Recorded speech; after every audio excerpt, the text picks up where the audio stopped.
A journey of 1,000 miles begins with a single step. It's from an old Chinese proverb. Most people have heard it or have come across it at some point. And the meaning's pretty straightforward, right? It advocates having the courage to take that step towards a goal. And that's huge. Making that decision to move forward towards something you want. But it's what happens immediately following that first step that I'm interested in.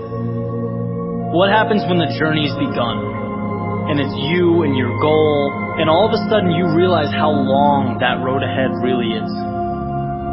This is a turning point for a lot of people. And those who can succeed are able to take their daunting, intimidating goal or journey and see it for what it really is. Just a bunch of small, manageable tasks strung together.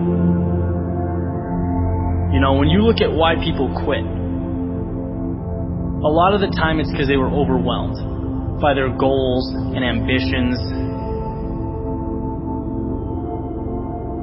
Let's say you have, this wonderful plan in your head to climb a mountain. You're thinking about that feeling of being on top, looking down with pride.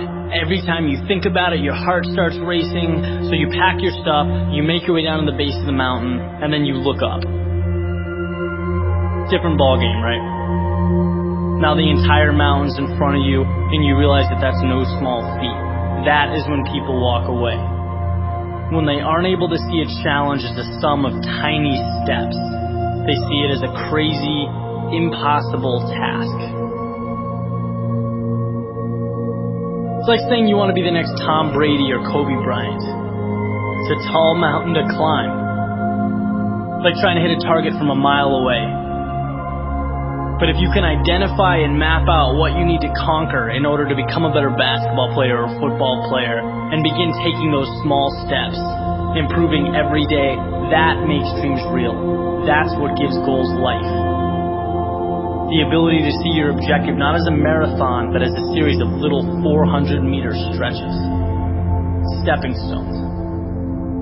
You know what your objective is today, tomorrow, the end of the week, and the end of the year. And completing them day by day, these little victories, that's what gives your dream life. It's what gives you momentum. You feel good about the process. And by the way, when things blow up in your face, which happens every so often on this little place we call Earth, you'll have that foundation and that sense of accomplishment to stay focused, because your approach is tangible and it's realistic. This applies with everything. Losing a job, a breakup, failing a test. These things are monumental if you allow them to be. They can turn into that unclimbable mountain. Or they can roadmap a new path for you. And if you define what you want, you define success and begin stepping towards it 1 hour, 1 day at a time, you'll get where you want to be quicker than you thought.